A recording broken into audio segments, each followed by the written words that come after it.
Hey everybody, welcome to Surface Level, creating a community where Black and queer folks are fearless in thought and curious at heart. I'm one of your hosts, Jordan, and today, Damon Tony and I are discussing the intersection of Black beauty and mental health. How does the lack of representation within the beauty industry impact Black people's mental health? Is society's emphasis on beauty doing more harm than help?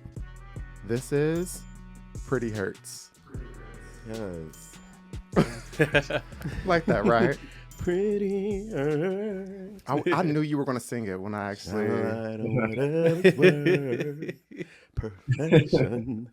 So, girls, I'm very excited. I'm sure you are too, to introduce our guest for today with this episode.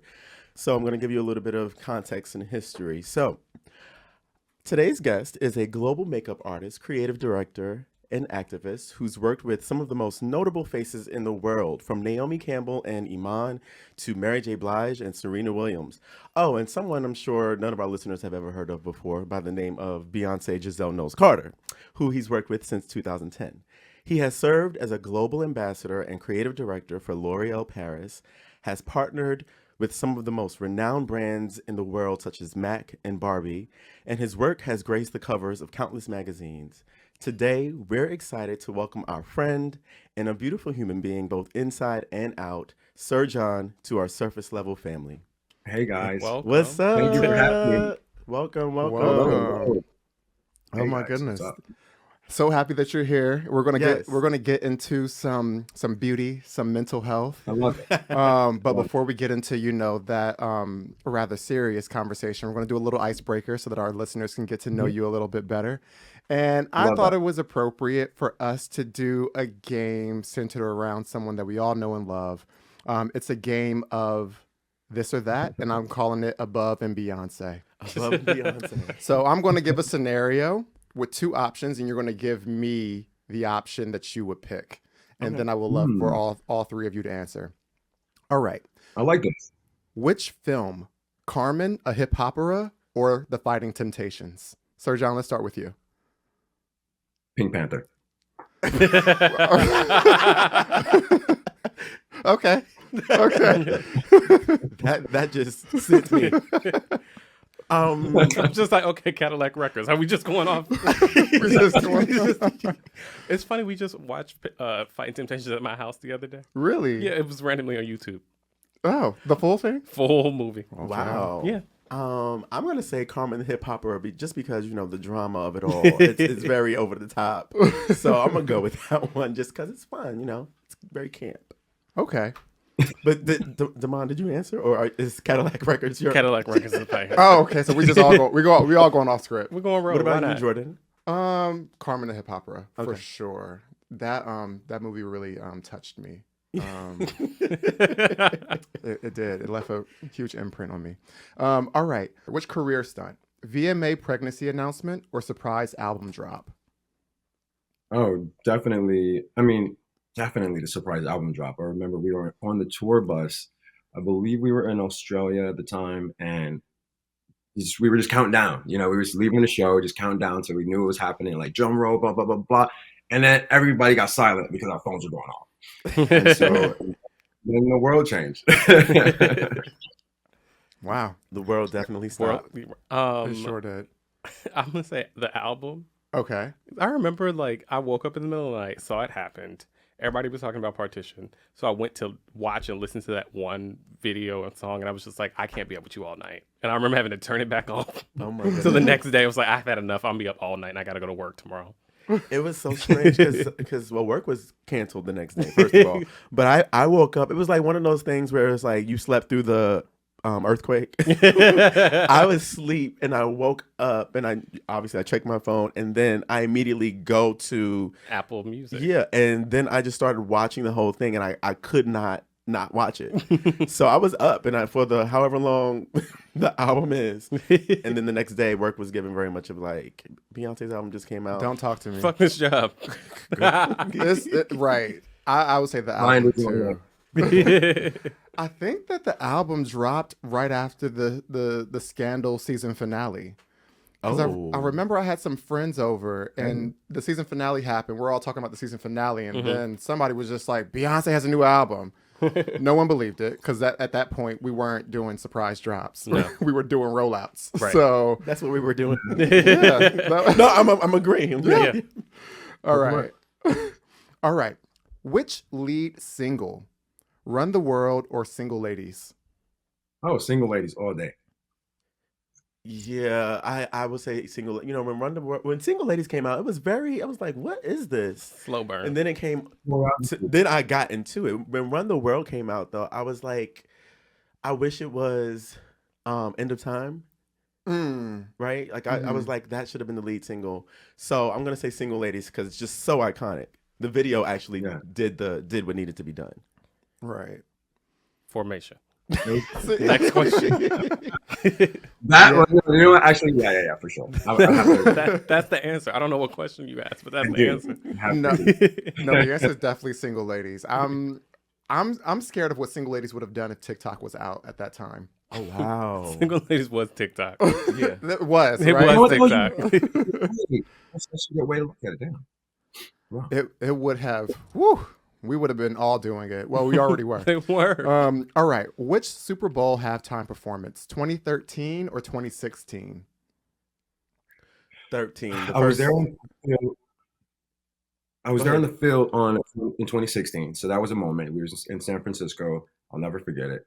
But I wasn't there. So 2013 was before my time at the camp. But I just remember being like a fan, watching it, and just like I was a huge, massive fan of this woman since God knows when. So I remember when Charlotte Tilbury, I used to assist for a super long time, introduced me to her at Tom Ford's first women's wear show in 2010. I was like, you mean like, you want me to do what? Am I ready to do this?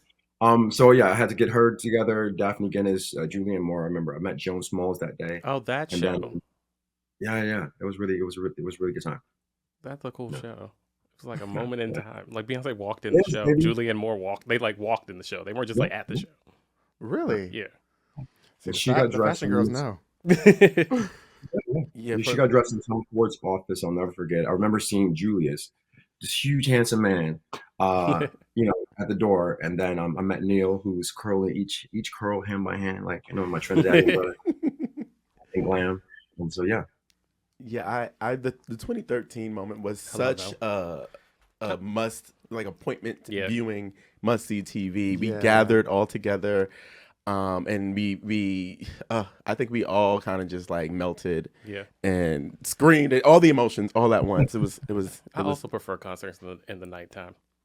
conference. Yeah. That Oh, one was right. it was like the sun was high in the sky. It was a matinee. It was a 2016. The sun It was was, definitely it was up. golden hour. It's California's golden hour, actually, Right. which was really difficult to do, a show and make the look, because you have certain shadows that hit the face or hit everyone differently than they do at night. I love a night performance because you get the spotlight, gives you that Mhm. that situation you need. All right, two more. Which No. album, Four or Lemonade? Lemonade. Lemonade.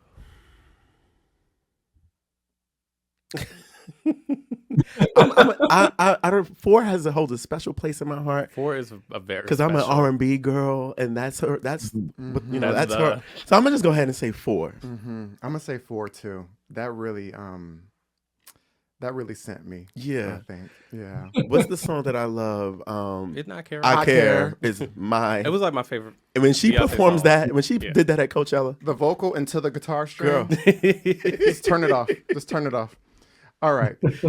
Which Renaissance feature, Big Frida or Grace Jones? Grace Jones. Well, Free's not a feature. I know, but like, bear with me. Grace Jones. Grace Jones.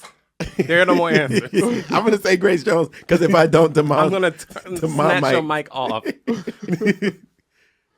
I'm gonna say Pure Honey. Mm. Get your game together. Everybody's just all over the place. Listen. We just go rogue today. It's we fine. going rogue. Break Oh, the rules. God. Break the rules because you won't break our soul.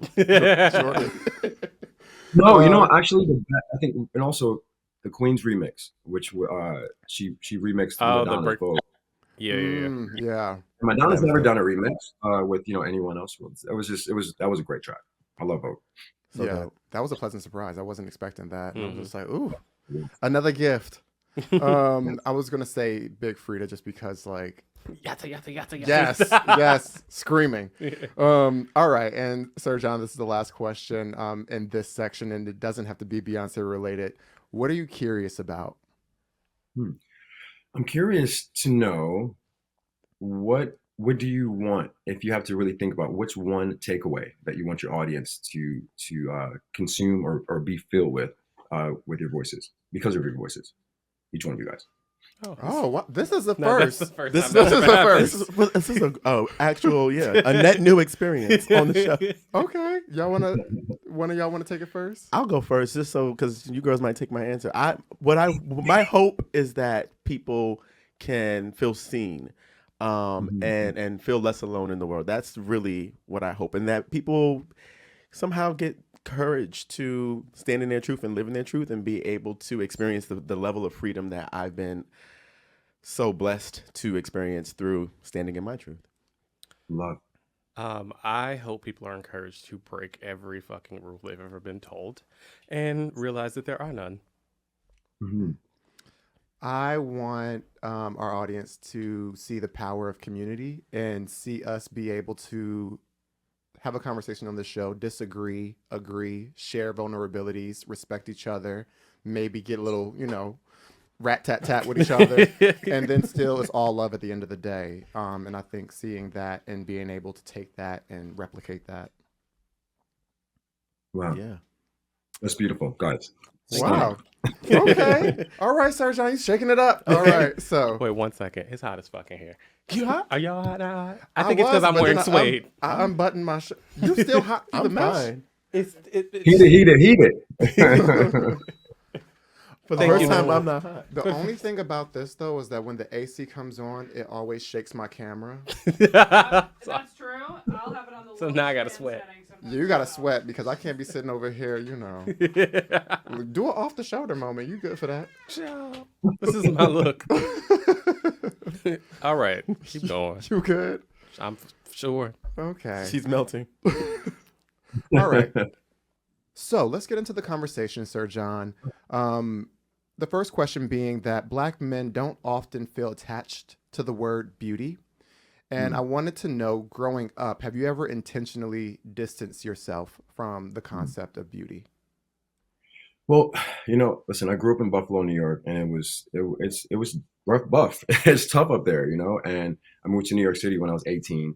I didn't necessarily distance myself from beauty, but I think that just in general, being an artist in an urban area wasn't, and I was 6'2", and I was like wearing a size 13 shoe when I was like 11. So everyone was like, "Why don't you play ball? Why aren't you athletic?" What it weighs. So that was kind of more something I was trying to not recover from, but find myself, in artistry.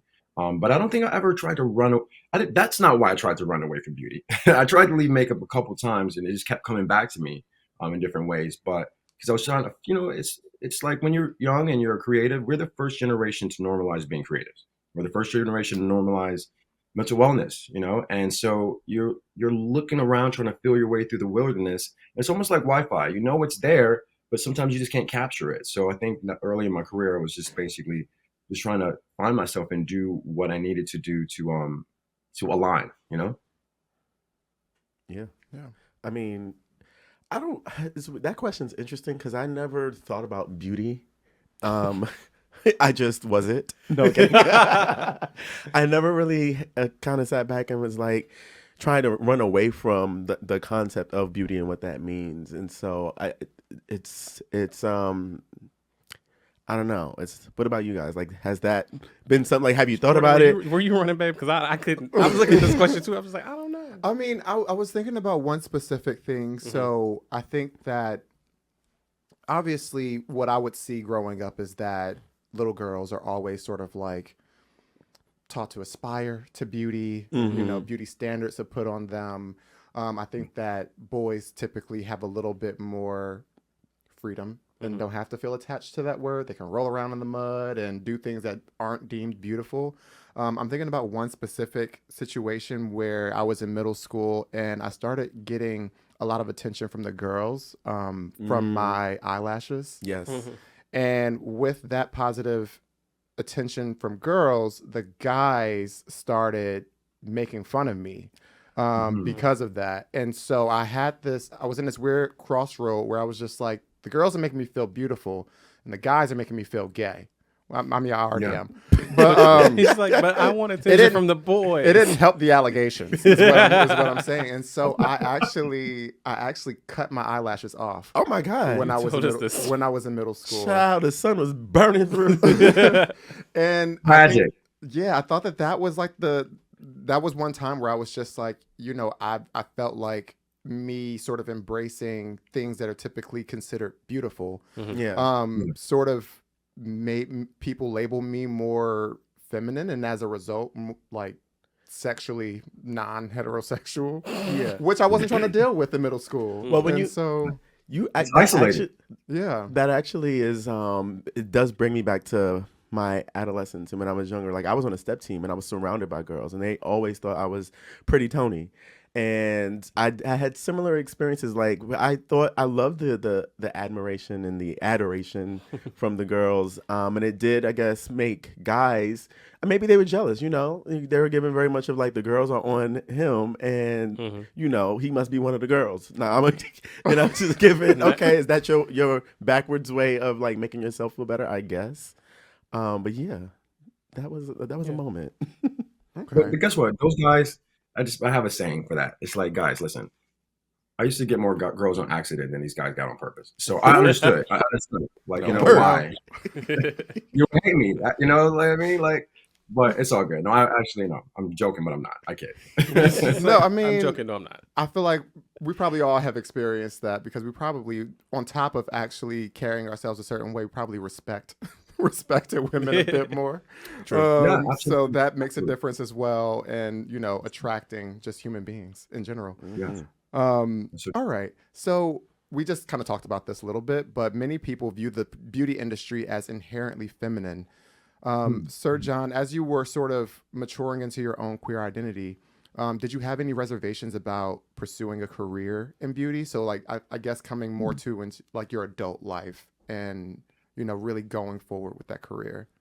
Yeah. You know what, guys? I've been really, soon as I came out to my mom at 19, I was okay. I was really comfortable. Like I didn't know any other way. So I didn't, and also I was in New York City and it's a very creative space.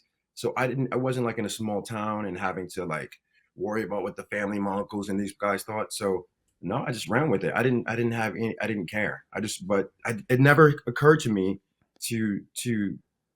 that it was something that I shouldn't embrace, or just in who I am. Also, I love the fact that I'm supremely feminine and masculine at the same time. And I really like that about myself and other people. So I just never shied away from making people feel beautiful. And so for me, beauty is not so much what you see. Beauty is a feeling. So it's not so much about how you look, it's about how you feel about who you are, how you show up for yourself. And what you see that, reflected back daily. So that's beautiful. Beautiful is like, the impression that you leave on people, how you leave a room, how you impact a space, what people say about you when you're not around. So when I think about beauty, I don't necessarily think about the application of makeup as much as I think about how it moves the needle for people emotionally inside. Yeah. I think.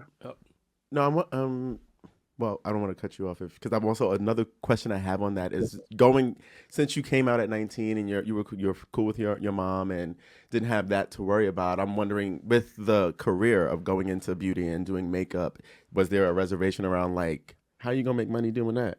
Like, oh my God, because I feel like in Black communities there's like you need a real job. Guys, I'm the oldest of three, and so I've been sending money back home since I was a shorty, since I've had my first job. I just always really wanted to have the best mom. She had me when she was 17. And so we basically kind of grew up together. And so I just wanted to make sure that I was carving out some kind of something from my family and my brother and my sister. But I don't think that they didn't believe it was, no one really thought I was working until I think like they saw me on television or something like that. A lot of my family. My mom knew. But it wasn't until Instagram came out, and like I forgot what year that was, that they were like, "Oh wow, okay, I see what you're doing. Like this is actually pretty cool." And then I had a contract with L'Oreal Paris, and I just happened to be on their TVs all the time. So they started to see it in real time, and then and then everything just kind of started happening really really fast, you know. But I've been hustling for a very long time, so I've been at this since 2000, 2001. When I don't hustle any longer, but I've been working. Yeah. Yeah, and I also think like when we're talking, like to Tony's point, when your family's like, well, you need to get a real job. I remember when I first saw my mom was like, "Mom, I figured it out. I'm gonna work in fashion." And my mother, the words literally that came out of her mouth were, "We did not spend all that money for you to go to Howard to fold sweaters for a living." Expensive sweaters. And then like, I don't even fold sweaters. No. But like, and I think that's a two-pronged. No shade thing. to the sweater But folders. I think there's this idea around service industries that like as Black people, like you think about the concept of like the help or things that like our grandmothers and our grandparents had to do. So therefore, the idea of a good job is something that isn't involving like physically helping people in a way. And I think that's a thing that we kind of have to destigmatize. I think that there's still a lot of honor and value in that type of work as well. Yeah. And there are whole other parts of these industries. Like I've always worked in corporate retail. I've never worked in a store.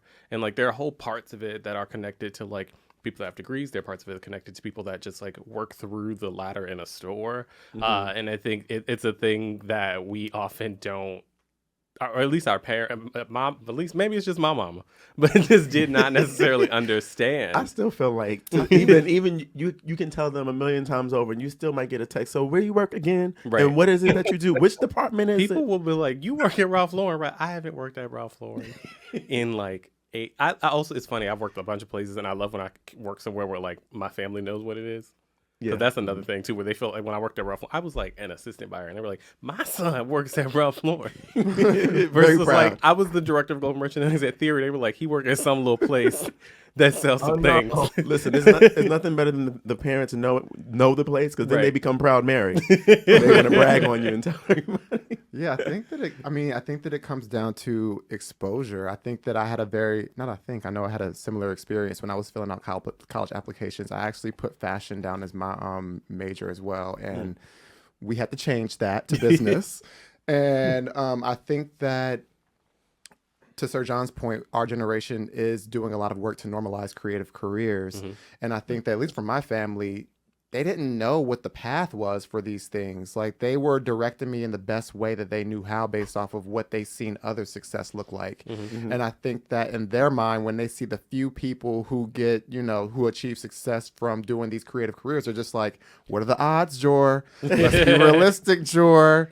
Like, and so, yeah, kudos to everybody. Realistic way to kill a dream. Listen, okay, parents do what they feel like is the best decision. But in that instance, I knew best.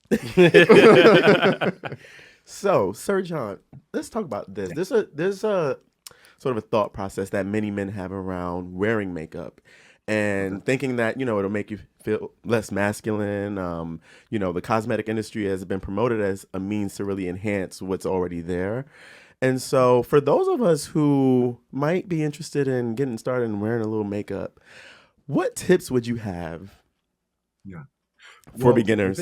Makeup for dummies. For pedestrians. So, what I would say, though, is that, I understand how men can feel, isolated or like this is a completely novel direction and they feel comfortable with. I get it. I understand. And that also really comes back from a place of like toxic masculinity and these stereotypes and tropes that we upheld for such a long time, especially there's so much machismo and things like that in the Black cosmetics community. But guess what? If you watch the football game, the commentators have makeup. If you watch Today's Show, CNN show, if you any of those things, you know what I mean? The Super Bowl, those guys are, they're groomed. Yeah. And so I think that, men, I always tell my lady friends or, my girls that, guys, you have so many options. Men don't have the options. Like, if we have a pimple, we were just told to own it. If we have dark circles, we were just told to own it. That's why I'm also really, really, I love breaking down these stereotypical, like conventional things that like, oh, men should moisturize. Men don't need eye cream. No, we do. Guys actually have the most expensive taste. Like a lot of my friends, all of their husbands go right for the most expensive eye cream in the jar, or or whatever that looks like. I think that we should allow men to feel safe, taking care of themselves. It's self care. Self care is not selfish. And also, as you become a bit more mature, I don't want to say older. I'm a little older than you guys. I just turned 40. And what you want to also think about is, hey, maybe I need a little scaffolding. Maybe I need a little Botox or a little filler at one point. I'm really, really open about those kind of things as well. And I've talked about that like at length. And we should just feel safe giving ourselves as much, any kind of vehicle to make ourselves feel a little bit more whole. And so it's not always about what you see. It's about how you feel about what you see. Mm-hmm. So imagine that I have like Makeup on? and Okay. well, no, not today because I'm today. actually beat today. Thanks, Tony. Every day. All day. To your point, I do want to say, like, you want to think about something. If you're looking like, okay, what can I do? What do I need? Mhm. I think what do you when you look in the mirror, what's already working? What do you love about what you see? And that's one thing I always talk to dermatologists about. Like I have a contract with Allergan Pharmaceuticals, so I went around the U.S. and talked to all these derms and plastic surgeons about how not to homogenize and make everyone look alike. So instead of asking what don't you like, ask your clients, what's working, what do you love? So and then you won't look at your the glass half empty. And then if you feel like, hey, man, maybe I need a little bit more well rested or something like that, then maybe opt for a concealer. Maybe opt for, juicing kale. Kale has 650% of vitamin K, which is great for sluggish complexion. A lot of times if you see dark circles, all that is lack of circulation or hydration, So sometimes it's not just about the makeup. It's about what am I ingesting? How am I taking care of myself? Beets are really great. I don't like to eat beets, but I juice them because it detoxifies your blood. Carrots are great because they increase cell turnover. All of these things impact your complexion as a whole, And then a Oh. concealer helps. I love that because we asked for beauty tips and you told us to get a juicer. And I love that because I actually love beet juice. It's I organic. mean, I know you don't like it or you're not I a like fan, beet but juice. like I just love had a beet cocktail juice. with beet juice before we got here. Did you? Yeah, I went to. Well, yeah, I mean, listen, I'm thinking about, because I'm really thinking about if I'm a pedestrian and I'm trying to do my first makeup moment. It's like- Am I going on YouTube and looking at and trying to do myself, or do I walk up to Sephora and say, ma'am, do me. give me a little concealer, show me how to apply it? That stuff. That's why I feel like I never would do it, because I feel like I just wouldn't know how to put it on my face without it being like, girl, I just want the girls to look. Not I that. want it's on your face. I see it. I shouldn't just see want- it. I used to have I want a natural beat. I used to have a huge fear, right, of looking like I had makeup on. Like even as a makeup artist. So when you're talking about running away from beauty, the one thing I was not comfortable with is putting it on myself. I had to get really comfortable in that space. Doing television and stuff like that kind of normalizes that space for me.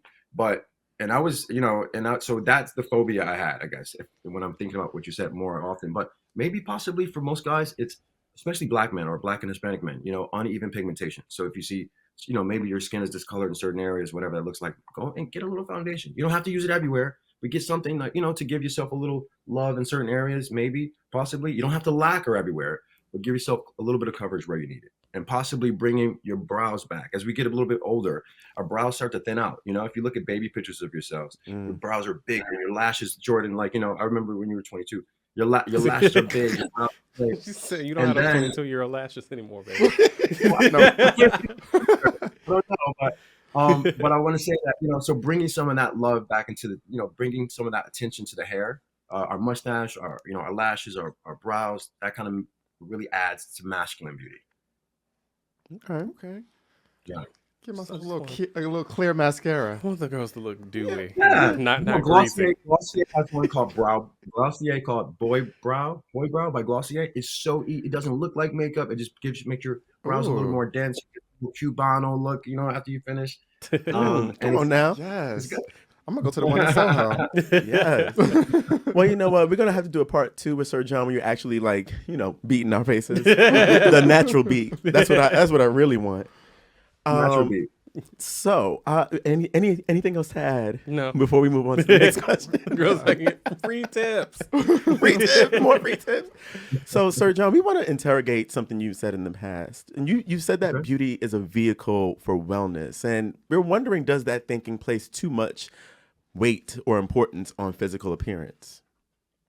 So I think you possibly misquoted me, and that's okay. Okay. But I do say that beauty is a feeling. So beauty is a feeling, and when I say that, it's not so much a vehicle to wellness. When I think about wellness, I think there's a spectrum, and it's not just about our internal wellness, but it's our mental wellness. How Mhm. much does whatever we do, does it move the needle emotionally for us inside? So I like to do the temperature check. I like to check in with myself throughout the day, all day. It's like, happiness is like hunger, and so you're not going to be hungry all day, but there are going to be pockets of hunger, and that's how I look at happiness. So, and beauty doesn't have anything to do with it, but if I smell good, I feel a little better. I know when I have a shave, I like it. If you pass a building, some people feel like I'm not affected by beauty at all. I know so many people, my agent, or people, so many men, so many women, even. But if you're having a good hair day, it affects your mental health. If you are walking down the street and you actually like the way your clothes appear, if your skin is having a really good radiant day, if you leave vacation and you liking your tan, all of those little things, they're little pockets or little helpers on your emotional journey. So when I think about how does beauty impact your wellness, it goes back to that feeling of, do I like what I see when I show up for myself? Yeah. Do I like how I feel? I think something important about what you're saying is, I think everything is about like if the spirit in which you're doing it. Like if you're doing something because it makes you feel good, if it puts a little more happiness in your day, I think there's nothing wrong with that. I think where the criticism sometimes comes is like, if I'm doing all of my beauty, the things I'm doing for myself to impress For you, validation, yeah. or to show up a certain type of way in whatever space I am, the validation of other people. And I think that's the difference. And I think that logic can be applied to so many things. Like you have to look at the spirit in which and why you're doing a thing. Yeah. One of the things That's so that struck me that Sir John just said was that there are so many people who they'll say like they don't care about beauty, just like with any industry. I don't care about clothes. I don't care about this. I don't care about that. But they don't realize how much their lives are impacted The by girls are giving. like, that thing that they say they don't care about. Oh, I see. You don't think You that don't think that has anything to do with you? Very the Devil Wears Prada. Do you remember she's like, This you stuff. know that? Exactly. Yeah. That's what we're talking about. I don't know. You pick out this lumpy blue sweater. You want to tell the world you don't That's care about not what you put on your royal. back. That's cerulean. Live for that scene. But that's exactly that. That's applies yeah. to so many different things. Even in, like with marketing, Jordan, we that's our career, and people don't realize that almost everything that you consume or see is a form of marketing, and you're a part of the system. That you're in it, but not of it. You're in it, but not of it. And also, guys, I think that, as we look at the word beauty, it's typically it's seen as a feminine thing. I remember I used to get in trouble for playing with Barbies, by my dad. And then I started working with Barbie. Later on. Okay. Full circle moment. That's a flex. But I do feel that, it's about like, it's just really about taking care of yourself, showing up for yourself. If we're truly in a different direction than what beauty, the space that it occupies, we wouldn't care. You wouldn't, you would let your body go. You wouldn't care how you show up, and it's supremely unseductive to yourself. I want to love on me, you know what I mean? And what that looks like is, listen, I want all these little small things to make me feel good. That's why I'm sitting in a velvet red room, or like, you know what I mean? A driver, I have like, I got, the car I have or whatever that looks like. These things, they're comforts, they're little buffers, if you will. And I'm I'm basically trying to get to the highest point I can on my emotional journey every single day. And so whatever that looks like, as long as it's not like, alcohol or drugs or things like that, even though I do love an herbal refreshment, guys. I live in Los Angeles now. All right. I think a lot of our show and talking to you is about a journey to something. So we want to take it back. We've obviously highlighted a lot of the main accomplishments of your career, but let's go back to the beginning. So it wasn't all comprised of world tours, magazine covers, all these things. But early in your career, you did makeup at a strip club to afford work. And did free work for editorial projects come on fashion industry. What are you doing to create more opportunity for aspiring Black and queer artists within the industry? And what advice would you have to people starting out, and what tips on paths they can take to kind of get where you are? Yeah. Wow. Yeah, guys. So shout out to Rivieras in Astoria in Queens. I used to definitely did makeup for like 4 years. I had to do that because I working as an editorial assistant. I was assistant for Pat McGrath, assistant for Charlotte Tilbury for a long time.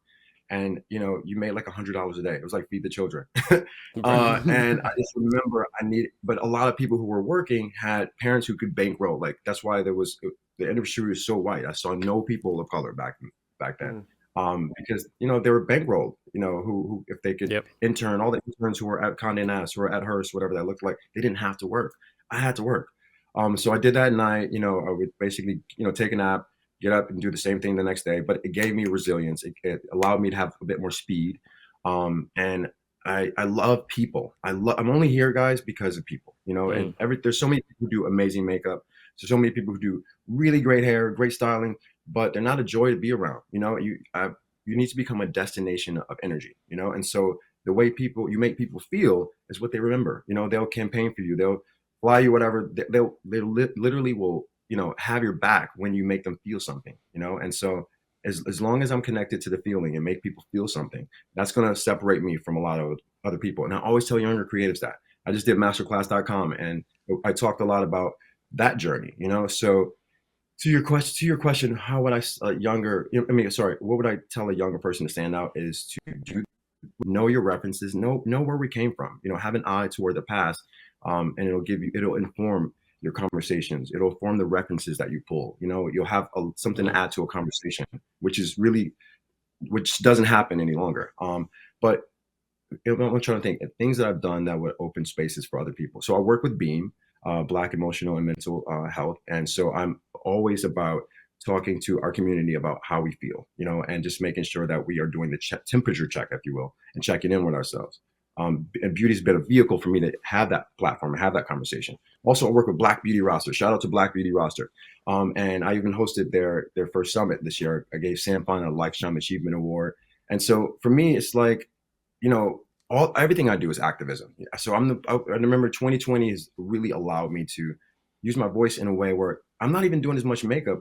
My voice is my gift, so making sure that whole brand's accountable, L'Oreal or Estee Lauders or whatever that looks like. I'm not afraid to lose a contract or a licensing deal because I want to speak up for, Black rights or Black people. Whenever you speak up for Blackness, it's seen as anti-American. And I think that we should no longer feel that way. So I'm always using my voice and a platform for us and a younger generation. Even making sure, like, I remember a couple brands needed some people to do product development. I'm plugging my people. I'm plugging assistants. I'm just leaving. I should say this. I can say this. I'm leaving L'Oreal. I left for a really big thing, and I put people in that role, and so behind me. So it's not like I don't believe in. I came up in a generation. In fashion where people were happy being the only Black person in the room. And that for me is not okay. I also advocate for a multicultural set. So my whole thing is I don't have a writer, but if the set I'm working on, whether it be masterclass.com, Genesis, the car commercial I just did, whatever that looks like, I need a multicultural set or I leave. Wow. I love that. That must feel amazing to get to a place where you said, like, you were like, I'm not even doing that much makeup anymore. You get to live in your activism. You get to use your voice to help the community, and that to me is like what I would love for my life. Right. That's like really what I think each of us aspire to be able to do that. And I love what you said about just it costs you nothing to be nice, Right. And so why not be nice to everyone? So many people get to a certain level in their career, success, whatever it is, and then they think, I can be this way, I can be bitchy, and nobody's going to say anything, or all these. And it's just like, what? There's no value in that. There is no value. And yeah, just treat people with respect. Sir John, I actually have a question in terms of, like, I know you use your platform a lot to speak up for social justice. I wanted to know if there was a certain point in your career where you felt more comfortable. I think that we've had conversations this season where we've sort of interrogated respectability politics. And understanding that you were you were working in an industry that was predominantly white, and in many cases, the only Black person on set. Was there like a turning point in your career where you felt like, even being like vastly outnumbered, that you could speak up and have these opinions that will probably go against, the grain of stakeholders that you were working with? Yeah. That's so deep, man. So I remember when before George Floyd, there was Eric Garner, got choked in New York. This was years ago, and this was Mhm. only Instagram wasn't even a thing. It was just Twitter.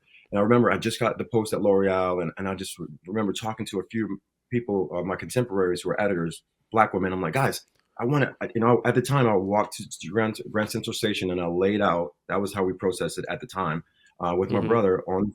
Remember, I don't know if you remember those years, Mhm. and Mhm. I couldn't talk about it, and I didn't feel empowered enough to use my voice because I just thought, oh shit, I'm going to lose everything. I can lose.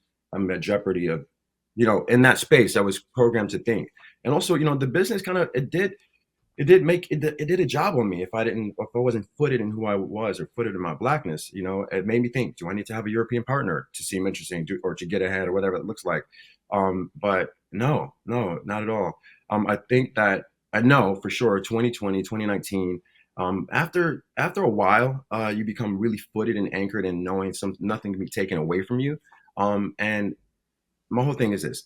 I want to use my voice, but I need to make sure that it translates well. I don't want to assimilate, but I need to translate. And so what that looks like is it's easier to learn about racism than experiencing it. And so my whole thing is, as long as I'm advocating for all of us in the most eloquent way possible, you're going to listen. You're going to want to hear what I have to say. And I think that whenever you do have a post, a platform, a room, and someone wants to hear your opinion, even if they don't, you need to speak up and advocate for not just yourself. It's easier to advocate for others than sometimes yourself. But so to answer your question, I think 2020 was definitely a turning point for me that I was like, oh, we here. Oh, this is it. This is it. And it feels good. And I was so, it felt so, I was so free. And since that point, I think it was a turning point for all of us to feel freedom, in, in advocating and being an alliance and an ally for ourselves and our communities, and also talking to our white contemporaries and our white counterparts about what allyship looks like. What Mhm. it really looks like to show up for other people. Listen, Yeah. I've always been an advocate and an ally for women, and women's rights. Since inception. And so when a woman doesn't feel safe, we rally around her. If someone doesn't feel safe going to the parking lot or leaving the office and going to their car, we walk them. So I need that same sense of advocacy for issues that don't necessarily affect your community. So it doesn't have to be a hole in your boat for you to understand that there's a hole in mine. One thing you said, but you said a lot just now, and I picked No, up fuck a lot. all of that. No, we love it, but it's because it's a conversation happening right now in the zeitgeist and on the Twitters about you saying, did you need in your mind, you were like, do I need a European partner? Yeah. And there's a whole conversation happening right now about Black queer men that end up having white partners that have success. Not for us to unpack here, but just something that I was like, that's a thing that some people think about is like, do I need that to get ahead, to make me look a certain way, to Feel more palatable That's in Trump. certain Also, spaces. that's Trump. Listen, everyone's gonna love who they want to love, right? Because no one told me who to love or who not to, right? So that's one thing. But it also, that's a sense that sometimes that's trauma that that yeah, we've learned. That's trauma that comes from from literally the plantation. It's in some way the Willie Lynch syndrome, if you, not to get too deep. But I don't think that no longer do we have to feel that way to feel empowered. yeah. Any I'm last? sorry, I didn't mean I was like, I felt like I was like cutting. That's all the time we have. No, but what? Oh, is that it? that's it, Sir Oh John. my God! It was like we went into a whole other thing. But no, seriously, thank you so much for coming on to the show. Loved the Oh my God, yeah. conversation. Loved all the places it went. And for any of our listeners, we just wanted, if they've been living under a rock and haven't found you, how they can find you on social, and then any upcoming projects or things you have going on that you want to share. My social is Sir John. It's just my name, SirJohn. It's my real name, guys. Sir John since 1982. Sir John Check, and I'm same thing on TikTok, and Twitter as well. And in terms of what do I have coming up, this is a really colorful year. I'm launching a brand. I can't really say much about, and the rest of my life is usually sort of embargoed, so I can't talk about much. But watch this space. I think for me, my goal is to make sure that I change the way what it looks like to be a makeup artist, what it looks like to be a beauty professional. So I take jobs and I take things that can start to carve out a larger road or path for, people in the space. It doesn't have to start and stop with just makeup. We can, all of these things flower or start to color our journey. And I just want to be as colorful as possible for the next generation. We love that. And that is all the time we have this week. This season of Surface Level is presented by Moby, Mobilizing Our Brothers Initiative. If you enjoyed this conversation, please keep the conversation going on social. Let us know your thoughts and questions at surfacelevelpodcast.com. And remember, stay curious.